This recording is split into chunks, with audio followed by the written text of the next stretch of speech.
हम लोग सबसे पहले एनसीईआरटी के बुक को फॉलो करेंगे, उसके बाद other book R S Agarwal को फॉलो करेंगे।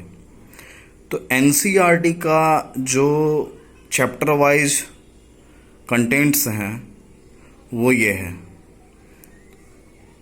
ये 10th क्लास का जो एनसीईआरटी बुक का जो कंटेंट्स है वो आपके सामने है। पहला जो चैप्टर हुआ है रियल नंबर्स, दूसरा चैप्टर है पॉलिनोमियल्स, थर्ड चैप्टर है pair of linear equations in two variables, fourth chapter है क्वाड्रेटिक इक्वेशंस, फिफ्थ चैप्टर है अरिथमेटिक प्रोग्रेशंस, सिक्स्थ चैप्टर है ट्रायंगल्स, सेवन्थ चैप्टर है कोऑर्डिनेट ज्योमेट्री, एट्थ चैप्टर है introduction to trigonometry, ninth chapter है some applications of trigonometry, 10th chapter है circles, 11th chapter है constructions, 12th chapter है areas related to circles, 13th chapter है surface areas and volumes, 14th chapter है statistics, 15th chapter है probability. और हम लोग इस प्रकार एक के बाद एक चैप्टर को पढ़ते जाएंगे, और जिससे कि बच्चों को ज़्यादा सहूलियत हो सके और बहुत ही सरल भाषा में मैं कोशिश करूँगा कि सबसे ज़्यादा सरल से सरल भाषा में बच्चों तक पहुँचाया जाए, क्योंकि अभी ऑनलाइन टीचिंग का बहुत ज़्यादा ज़रूरत है बच्चों को। चलिए, तो हम लोग पहला जो चैप्टर है स्टार्ट करते हैं, रियल नंबर्स।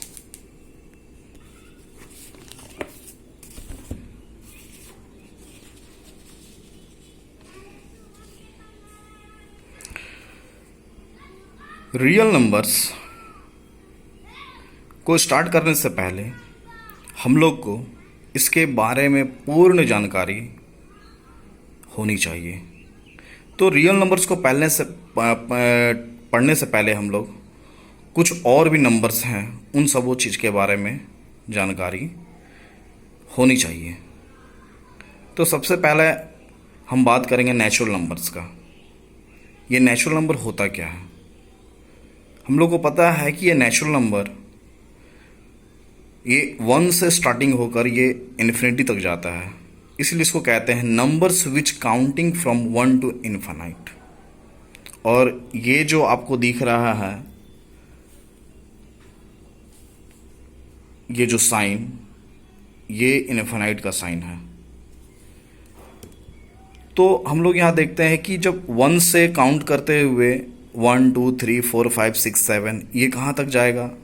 ये इन्फिनिटी तक। इसीलिए हम इसको नेचुरल नंबर कहते हैं। और इसका जो नेचर होता है ये हमेशा पॉजिटिव इन नेचर होता है, इसमें नेगेटिव नंबर्स नहीं होते हैं।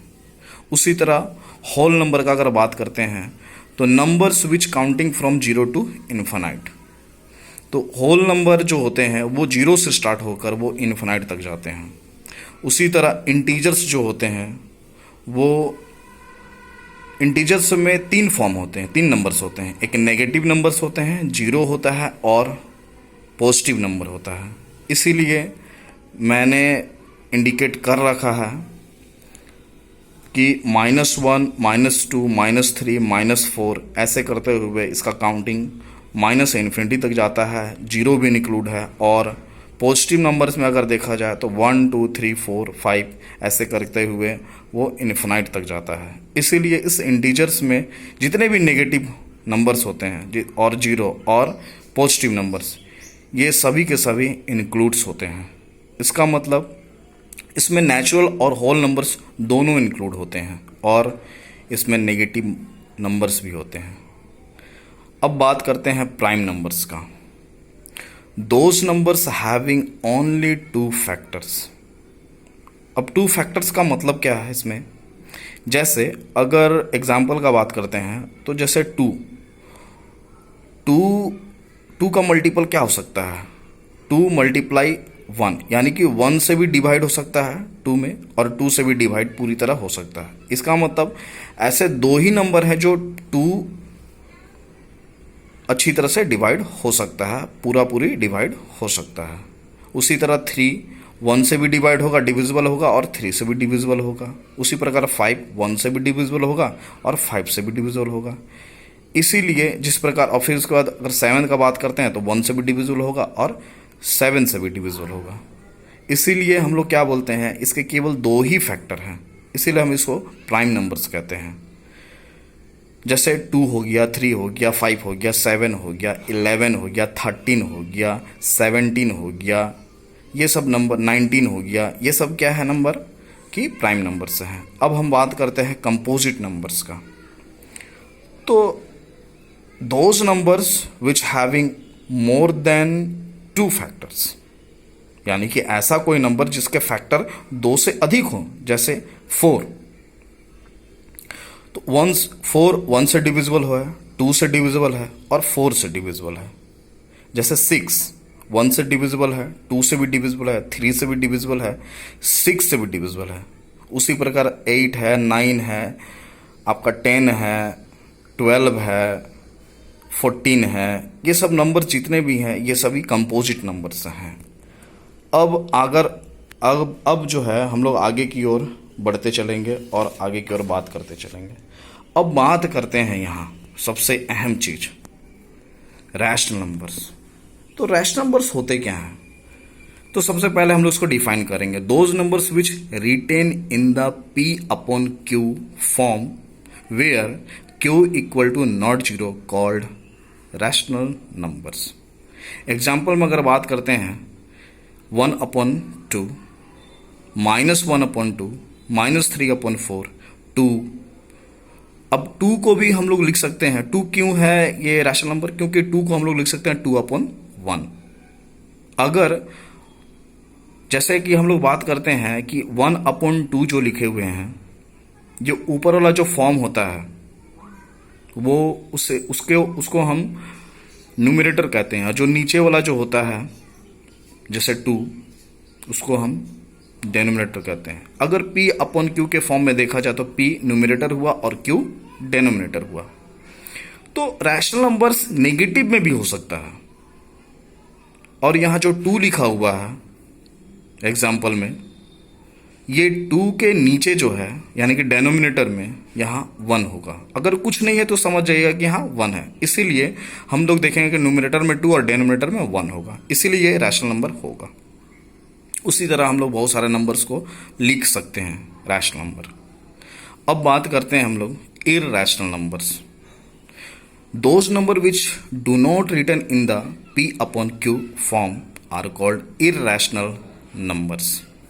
अब इररैशनल नंबर्स को हम लोग इंडिकेट करते हैं, एग्जाम्पल में देखते हैं √2, √3।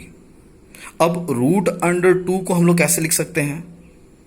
2 का पावर 1/2। जैसे √5 है तो 5 को कैसे लिख सकते हैं?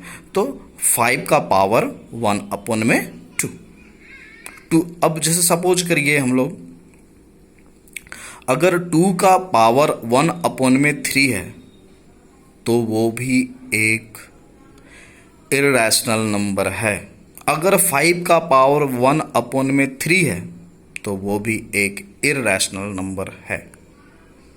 अगर 7 का पावर 1/2 है तो वो भी एक इररैशनल नंबर है। इसलिए एग्जाम्पल में मैंने ये दर्शाया हुआ है, एग्जाम्पल में मैंने इसे दिखाया हुआ है।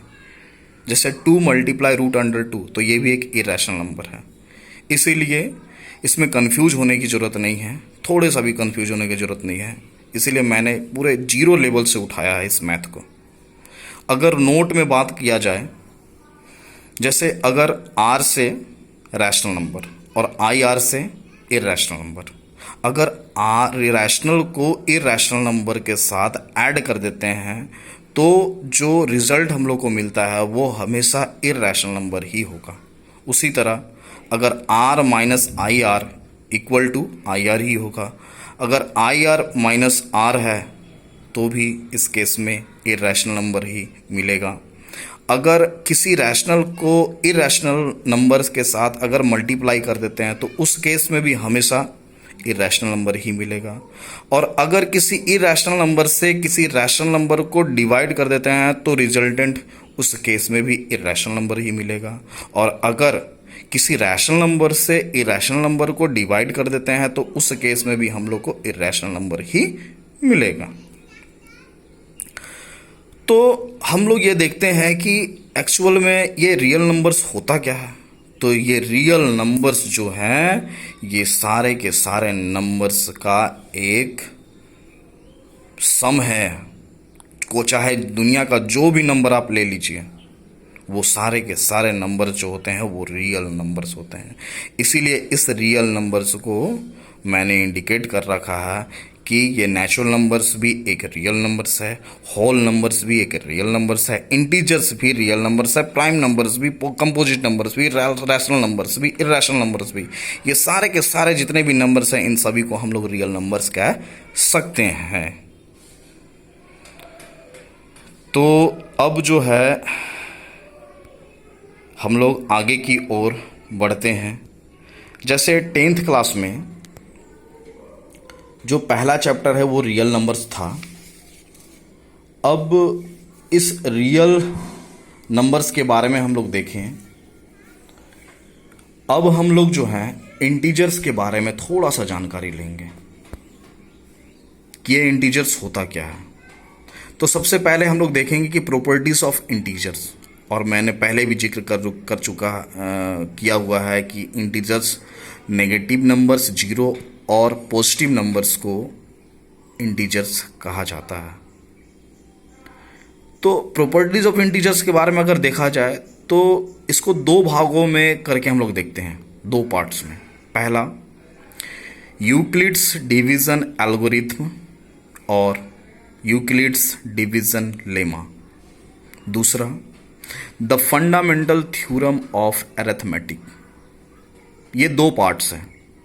इस प्रॉपर्टीज ऑफ इंटीजर्स का अगर देखा जाए तो दो पार्ट्स हैं। अब यूक्लिड्स डिवीजन एल्गोरिथम है क्या, यूक्लिड्स डिवीजन लेमा है क्या, क्या दोनों में डिफरेंस है क्या? तो डिवीजन लेमा और डिवीजन एल्गोरिथम के बीच में थोड़ा सा डिफरेंस होता है और उस डिफरेंस को मैं यहाँ क्लियर करूँगा। यहाँ देखा जाए तो डिवीजन लेमा में, अगर डिवीजन लेमा को डिफाइन किया जाए तो ये क्या है, it is a proven statement used for proving another statement. इसका मतलब लेमा को प्रूफ नहीं किया जा सकता है, लेमा को प्रूफ नहीं किया जा सकता है। लेमा एक प्रूवन स्टेटमेंट होता है।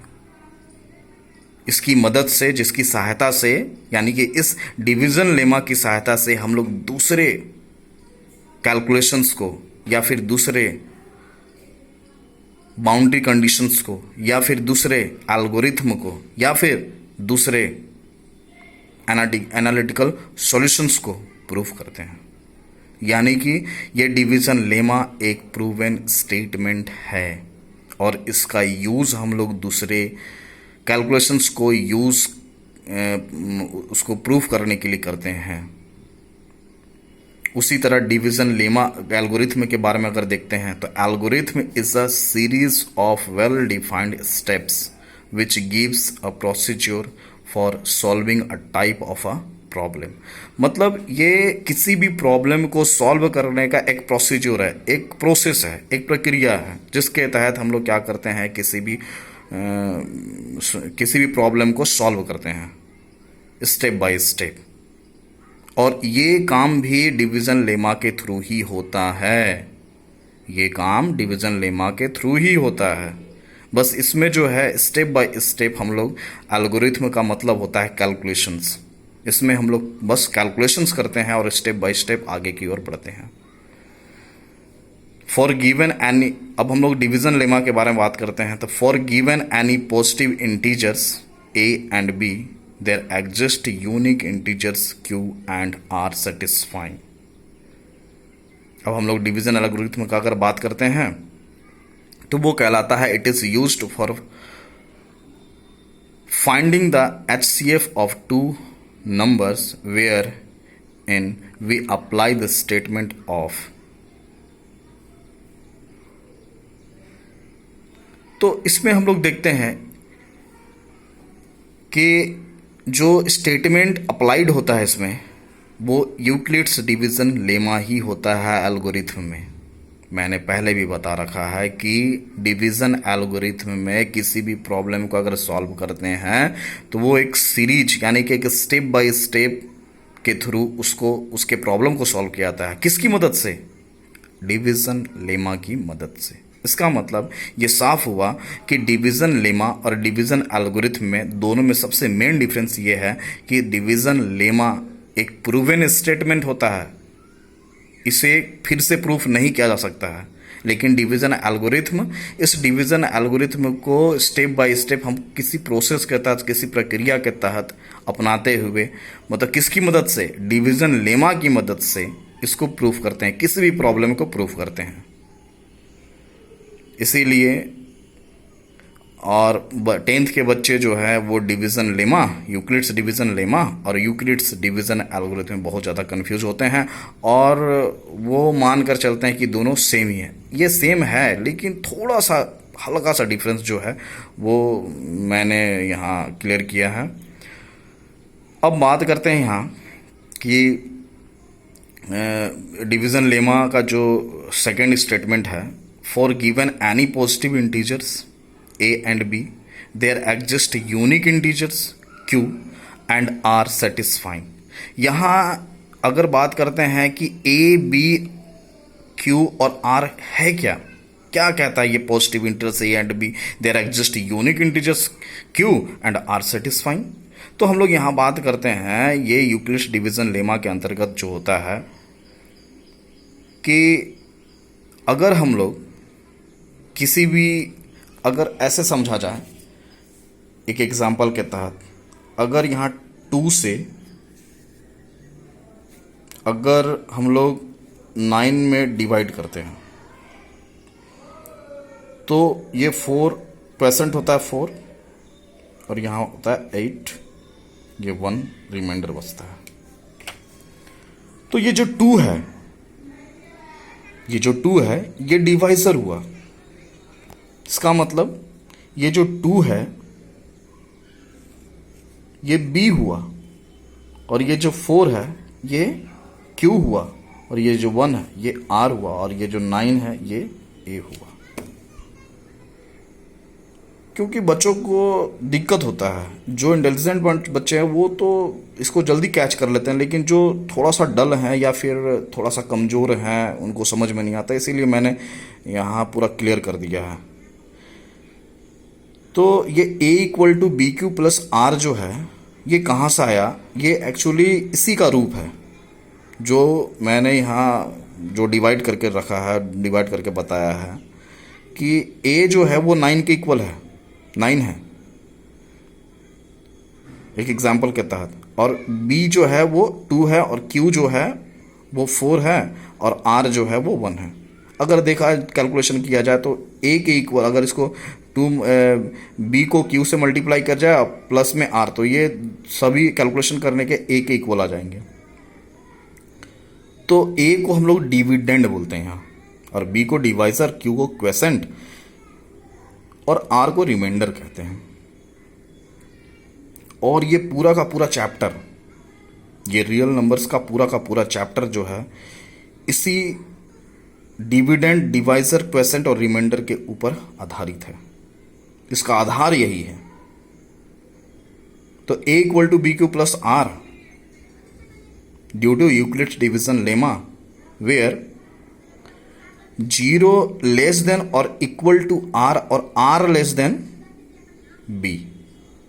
बहुत सारे बच्चों को यह समझ में नहीं आता है कि आखिर ये कंडीशन क्यों अप्लाई किया, क्योंकि जो r का जो वैल्यू है, जो रिमाइंडर का जो वैल्यू है यहाँ, वो रिमाइंडर डिवाइजर से हमेशा कम होगा और 0 के या तो इक्वल होगा या फिर 0 से अधिक होगा। जिस प्रकार मैंने यहाँ 2 से 9 में डिवाइड किया है तो यहाँ रिमाइंडर 1 बचा, तो 1 जो है, जो 1 रिमाइंडर जो बचा है वो हमेशा वो 0 से बड़ा है और 2 से छोटा है।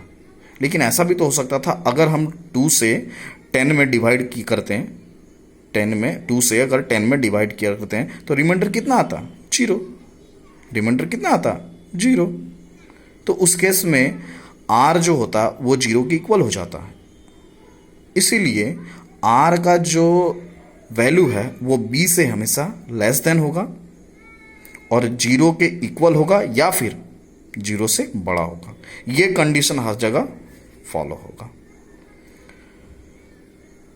तो रियल नंबर्स के बारे में ये सारा का सारा क्लियर करना बहुत ज़रूरी था, क्योंकि बच्चे बहुत कंफ्यूज हो जाते हैं इस यूक्लिड्स डिवीज़न लेमा और यूक्लिड्स डिवीज़न एल्गोरिथम को लेकर।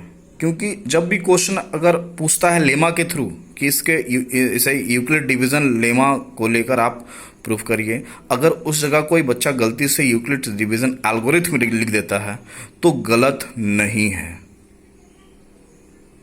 यूक्लिड्स डिवीज़न एल्गोरिथम को हम लोग यूज कर सकते हैं यूक्लिड डिवीज़न लेमा, और यूक्लिड डिवीज़न लेमा को हम लोग यूक्लिड डिवीज़न एल्गोरिथम के फॉर्म में यूज कर सकते हैं।